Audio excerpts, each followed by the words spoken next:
حضرت ابو بکر صدیق رضی اللہ عنہ اسلام کی وہ عظیم شخصیت ہیں جنہوں نے نبی کریم کے بعد سب سے اعلیٰ مقام حاصل کیا۔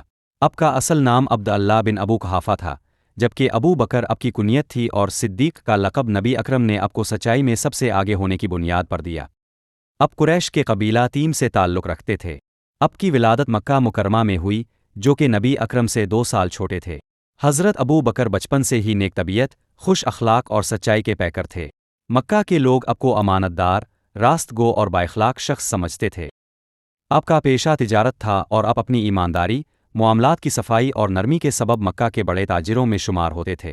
اب نے کبھی شرک نہیں کیا، نہ ہی کبھی بت پرستی کی۔ زمانہ جاہلیت میں بھی اب کا دل پاکیزہ اور توحید کی طرف مائل تھا۔ حضرت ابو بکر صدیق رضی اللہ عنہ وہ پہلے مرد تھے جنہوں نے نبی کریم کی دعوت پر لبیک کہا۔ جب نبی اکرم پر وحی نازل ہوئی اور اپنے اعلان نبوت کیا تو سب سے پہلے جن افراد نے اسلام قبول کیا ان میں حضرت ابو بکر رضی اللہ عنہ کا نام سب سے نمایاں ہے۔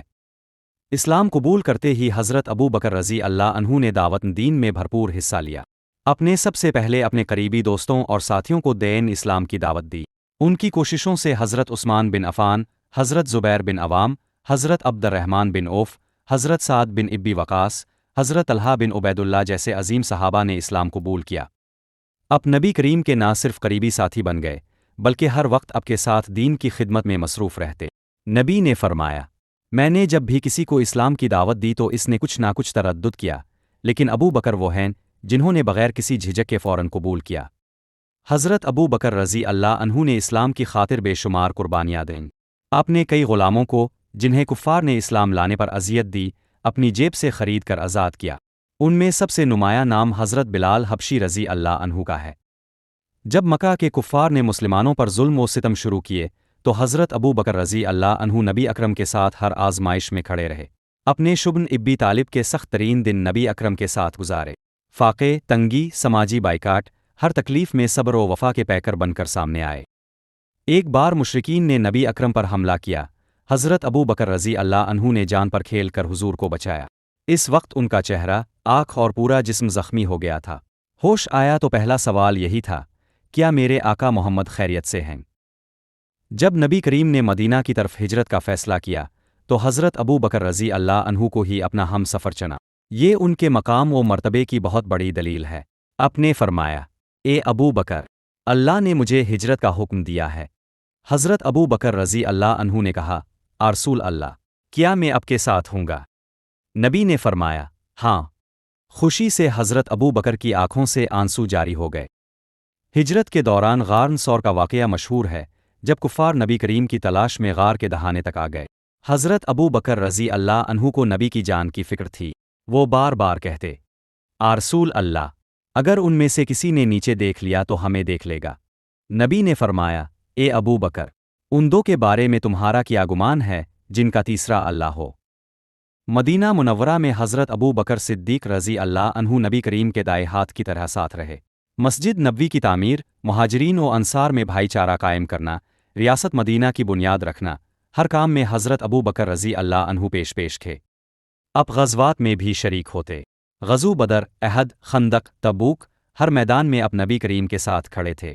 خاص طور پر غزو تبوک میں جب مسلمانوں کو مالی امداد کی سخت ضرورت تھی تو حضرت ابو بکر رضی اللہ عنہ نے اپنا سارا مال نبی کریم کی خدمت میں پیش کر دیا۔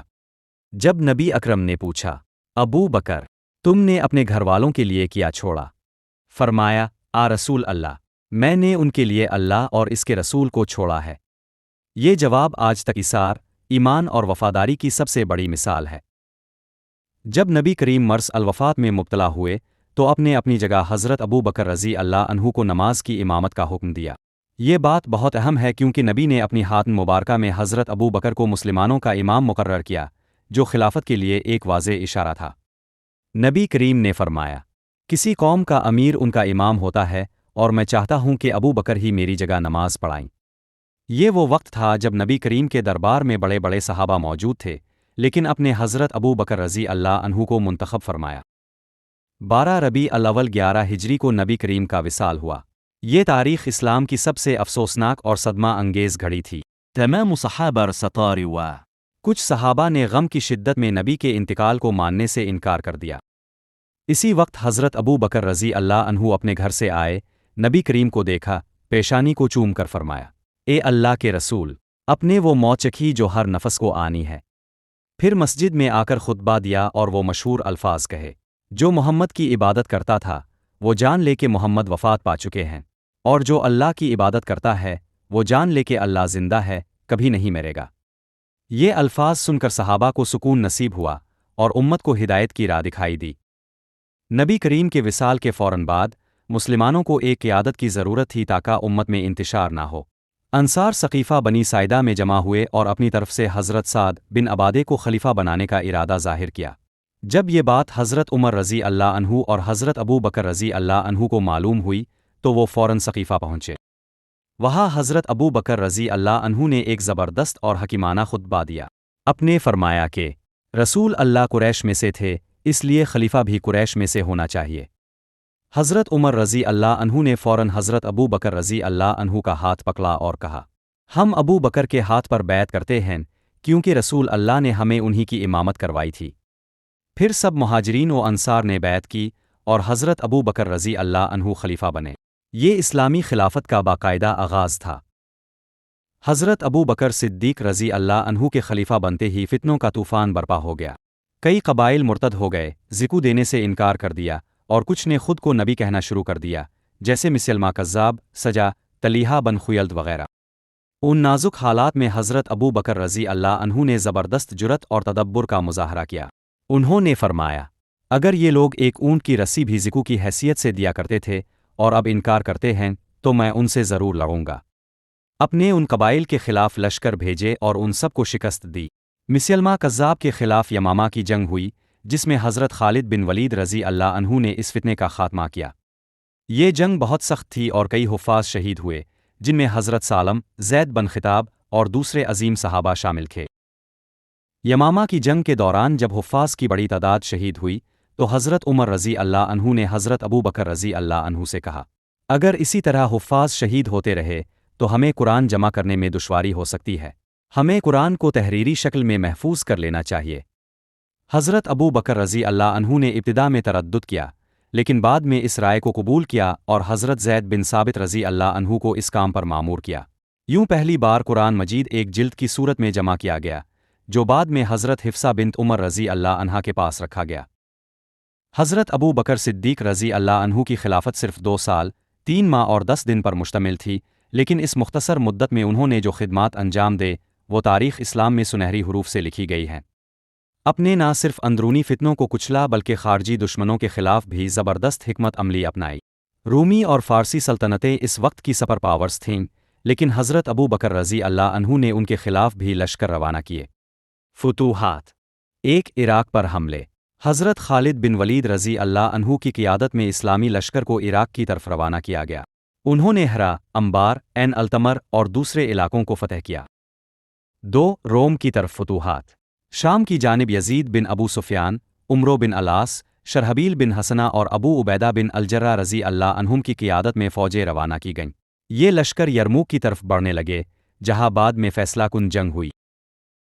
हज़रत अबू बकर रज़ी अल्लाह अन्हु ने बैत अलमाल की बुनियाद रखी, जहाँ से मुस्तहक़ीन को इमदाद दी जाती थी। ज़िकू का बाकायदा निज़ाम कायम किया। अदालतों और काज़ियों की तकर्रुरी की बुनियाद डाली। लश्करों की तरतीब, उनके असलहा, रसद और नज़्म व ज़ब्त का मुकम्मल निज़ाम कायम किया। हज़रत अबू बकर सिद्दीक़ रज़ी अल्लाह अन्हु ने खिलाफत के आखिरी दिनों में हज़रत उमर बिन ख़िताब रज़ी अल्लाह अन्हु को अपना जानिशीन मुकर्रर किया। उन्होंने मुसलमानों से मशवरा किया और सबकी रज़ामंदी से हज़रत उमर रज़ी अल्लाह अन्हु को खलीफा मुंतखब किया। अब को बुखार हुआ जो कई दिन रहा। बीमारी के दौरान भी अपने नमाज और रियासती उमूर में कोताही ना की। 22 जमादी अल-आखिर 13 हिजरी को अब का विसाल हुआ। अपने अपनी तदफीन नबी करीम के पहलू में करने की वसीयत की थी। इस वसीयत पर अमल करते हुए अब को मस्जिद नबवी में रसूल अल्लाह के पहलू में दफन किया गया। सिद्दीक़ीत। अब का सबसे बड़ा लक़ब सिद्दीक़ है, जो अब की सच्चाई और नबी करीम की तस्दीक पर रखा गया। ईसार। अपना सब कुछ अल्लाह और रसूल के लिए कुर्बान कर देना अब की फितरत में शामिल था। हिल्म व बुर्दबारी, नर्म मिजाजी और सब्र का पैकर थे। इल्म, कुरान, फ़िक़्ह और नबी करीम की संत पर गहरी निगाह रखते थे। अदल व इंसाफ। अब की खिलाफत अदल व मुसावात की मिसाल थी। अब की सादगी का ये आलम था कि बैत अलमाल से मामूली वजीफ़ा लेते थे اور اپنی وفات سے قبل فرمایا کہ میری زندگی میں جو بیت المال سے لیا وہ واپس کر دینا۔ حضرت ابو بکر صدیق رضی اللہ عنہ کی زندگی مسلمانوں کے لیے مشعل راہ ہے۔ آپ کی وفاداری، خلوص، صداقت، عدل، علم اور دین سے محبت ہر دور کے مسلمانوں کے لیے نمونہ ہے۔ آپ کے بغیر اسلام کی بقا ممکن نہ تھی اور نبی کریم کے بعد آپ ہی نے امت کو سنبھالا۔ اسی لیے نبی نے فرمایا، ابو بکر کے مال اور صحبت سے مجھے سب سے زیادہ فائدہ ہوا۔